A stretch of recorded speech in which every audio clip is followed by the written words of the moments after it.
Alors aujourd'hui je vous emmène juste avec moi pour une petite journée repas. Avant de commencer je voulais quand même vraiment vous remercier parce que j'ai dépassé les 1000 abonnés. Alors il y a des youtubeurs qui visent les 1 million, moi j'ai visé juste les 1000 histoire d'avoir le petit cas, c'était un petit peu ma fierté personnelle pour me dire que voilà ma chaîne touchait un minimum de gens. Et je suis toujours très touchée de toujours recevoir des commentaires positifs de votre part, vous êtes trop chou, donc merci, ça m'encourage vraiment à continuer. Aujourd'hui je vous ai emmené avec moi au travail parce que j'ai repris le travail en présentiel il y a quelques semaines. Le truc c'est que comme c'est une grande école, on n'a pas d'étudiants, donc je travaille dans une bibliothèque vide. Mais ça nous empêche pas d'avoir quand même pas mal de taf, voilà, on prépare beaucoup la rentrée, donc je suis pas mal occupée. En tout cas je vais vous montrer tout ce que je mange pendant cette journée de travail. Puis-je vous dire rapidement juste que mon travail en ce moment c'est de faire des dossiers documentaires. Ma responsable les a répartis en fonction de nos centres d'intérêt. Je tiens à préciser qu'elle m'a refourgué ceux sur le flexitarisme et l'agriculture urbaine, ce qui montre quand même que tout le monde est au courant que j'aime la bouffe.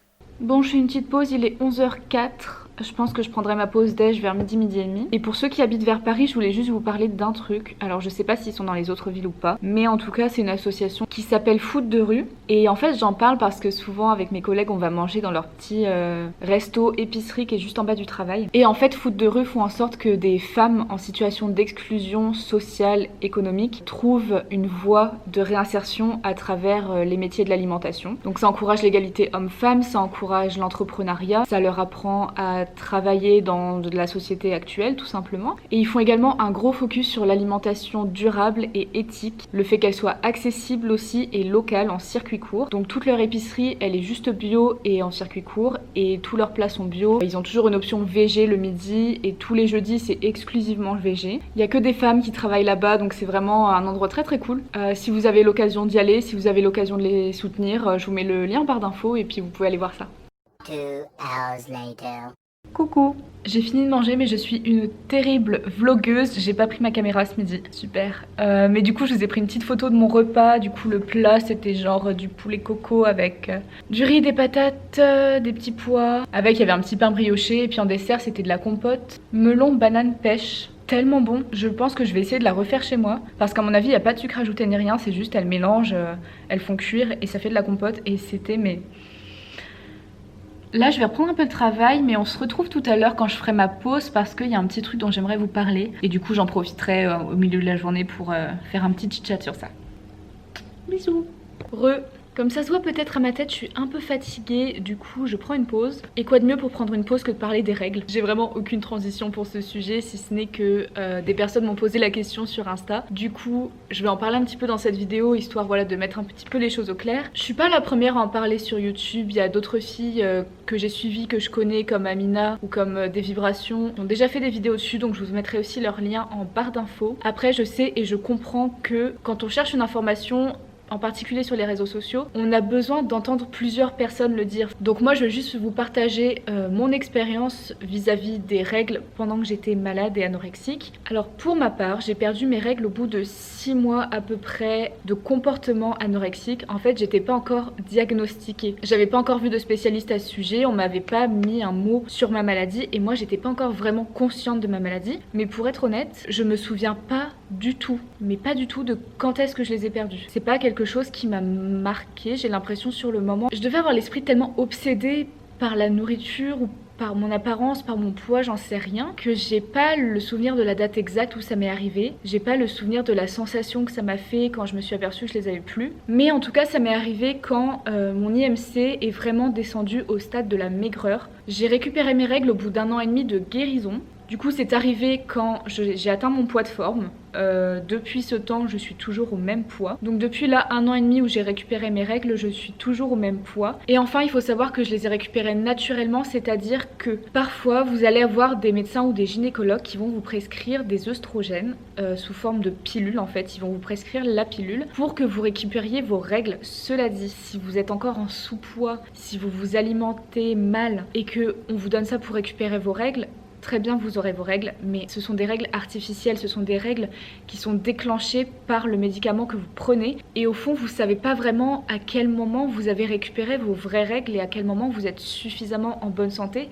pour que votre corps vous fasse confiance. Donc moi je voulais pas faire ça, j'ai attendu d'avoir de nouveau mes vraies règles naturelles avant de reprendre une contraception. Alors maintenant, avant de savoir comment récupérer ces règles, il faut déjà essayer de comprendre pourquoi on les perd. Le point de vue principal qui m'avait moi été expliqué un petit peu par mes médecins en Angleterre, c'est tout simplement que les règles et le fait de se reproduire n'étaient pas vital pour moi. D'une part, j'étais en sous-poids et d'autre part, je me sous-alimentais, c'est-à-dire que mon corps n'avait pas assez de calories, mon corps n'avait pas assez d'énergie pour s'occuper d'une chose aussi secondaire que mon utérus. Puisque mon corps ne pouvait pas tout faire fonctionner à cause de ma sous-alimentation et aussi après à cause du fait qu'il devait se concentrer pour guérir l'intégralité de mon corps, il s'est uniquement concentré sur mes organes vitaux, sur tenter de garder un petit peu de chaleur dans mon corps. Il s'est concentré sur son Il s'est concentré sur son Il s'est concentré sur son fonctionnement au quotidien. Et puis il faut vous dire que de toute manière, quand vous êtes malade en sous-poids ou en sous-alimentation, votre corps a déjà du mal à s'occuper de lui-même. Il n'est pas en mesure de, en plus, s'occuper d'un bébé à l'intérieur de vous.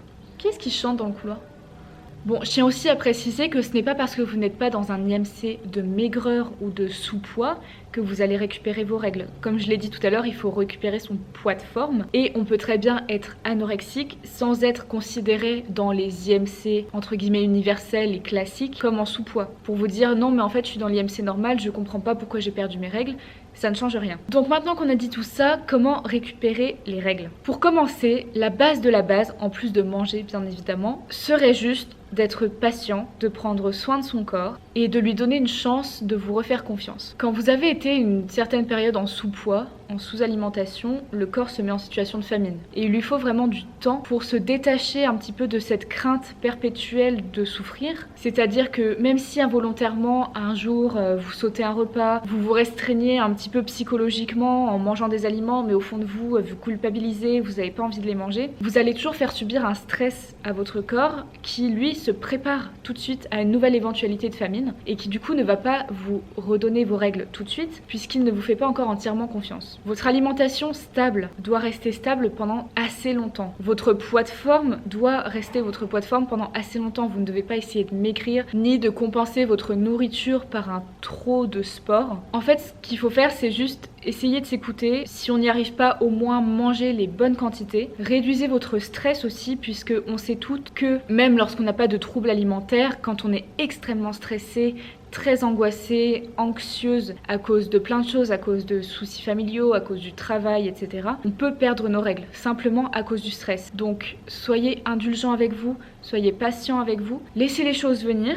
Et quand votre corps se sentira prêt, il le fera. Pour réduire le stress, vous pouvez aussi tenter des petites techniques comme faire du yoga ou faire de la méditation. Pour ma part, la méditation, c'est pas mon truc. En tout cas, la méditation classique, telle qu'on l'imagine, assis, à juste respirer, partir je ne sais pas où dans ses pensées, ça m'a jamais convenu, ça me convient pas du tout. Mais un jour, une personne m'a dit une chose que j'ai trouvée très très intéressante, c'est que la méditation, ça ne se résume pas à ça. La méditation, c'est tout ce qui vous fait du bien, tout ce qui vous aide en fait à vous évader tout simplement. Méditer, ça peut être juste écouter de la musique, dessiner, prendre un bain. Pour ma part, je sais que je me trouve dans un état plutôt méditatif quand je vais faire de la natation ou quand je suis sous l'eau en plongée sous-marine. J'adore ça, j'ai l'impression d'être dans ma bulle. Donc voilà, trouvez votre forme de méditation qui vous convient à vous. Il vous faut aussi du repos, du sommeil. Ça permettra à votre corps de bien guérir, de reprendre des forces et donc d'être prêt à vous redonner vos règles. Suite à cela, vous pouvez aussi aider votre corps avec l'alimentation. Ce qui est très très important pour retrouver ces règles, c'est de manger du gras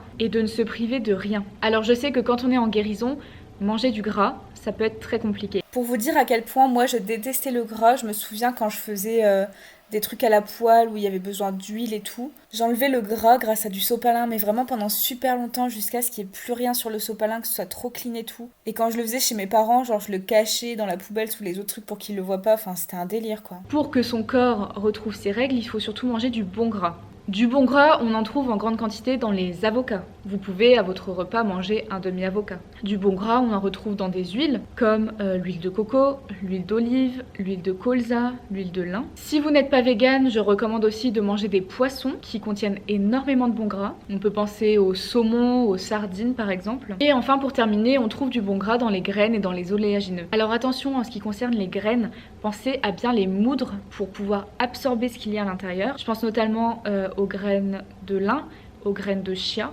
Les autres, j'en suis pas certaine, mais vous pouvez aussi manger des graines de courge, des graines de tournesol, des graines de sésame, etc., etc. Moi, je vous conseillerais de les mettre par exemple dans des smoothies, les saupoudrer sur votre porridge par exemple le matin au petit déjeuner, ou juste de les saupoudrer sur des salades. En plus des bons gras, n'oubliez pas de manger des féculents. S'il vous plaît, je sais que limite, quand on guérit, ça fait encore plus peur apparemment, parce que moi j'avais pas trop de problèmes avec les féculents, mais ça fait encore plus peur que les bons gras, tout ce qui est le pain, les pâtes, le riz. Je sais que ça en inquiète beaucoup, d'ailleurs il y a pas longtemps on m'a posé la question si le riz faisait grossir. Non, et j'ai même envie de dire que aucun aliment ne fait grossir à partir du moment où on le mange dans les quantités auxquelles il est censé être mangé ou dans les quantités dont on en a besoin. Cela dit maintenant, si une fois que vous avez fait tout ça, que vous êtes patient avec vous-même, que vous essayez de ne pas trop stresser, que vous vous nourrissez suffisamment en mangeant de tout, que vous pensez avoir atteint votre poids de forme, vous êtes stable depuis plusieurs mois, etc. Soit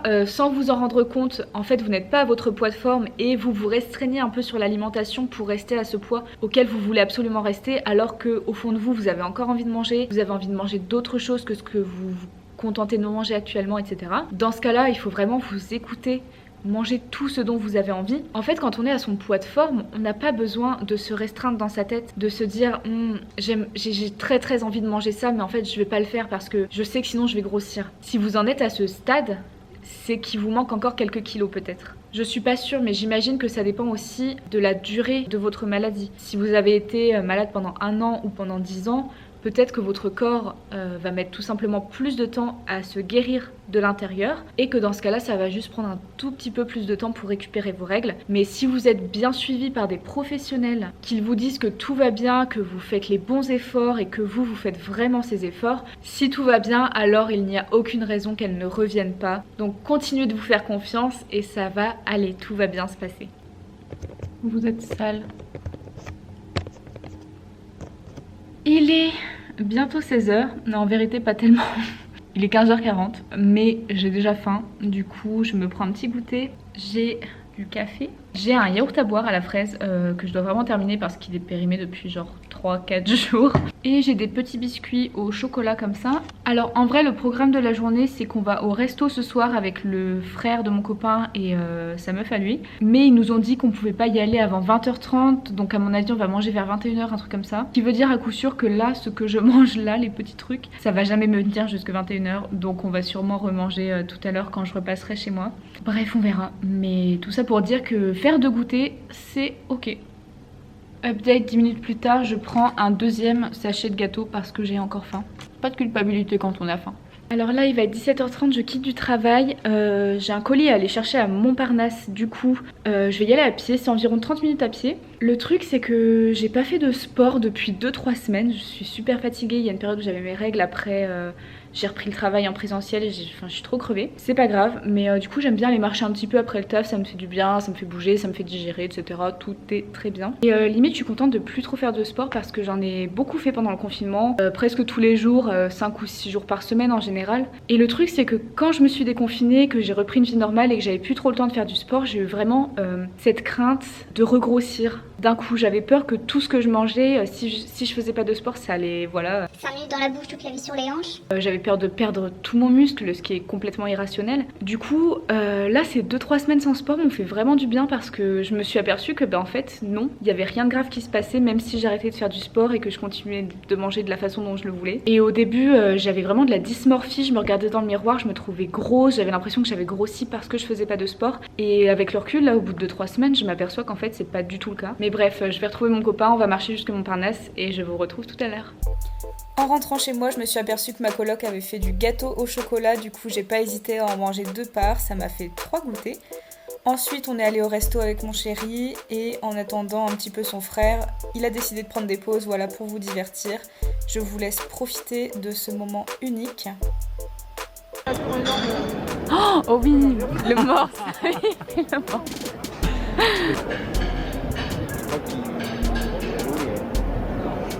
Ce soir-là, j'ai bu une petite bière et ensuite, en fait, je suis un gros pigeon, mais j'avais juste trop envie d'avoir cet énorme ananas. Du coup, j'ai pris du riz à l'ananas et aux crevettes. Et c'était très très bon, j'adore ce resto, il est pas cher du tout, il est délicieux, je vous mettrai l'adresse en barre d'infos.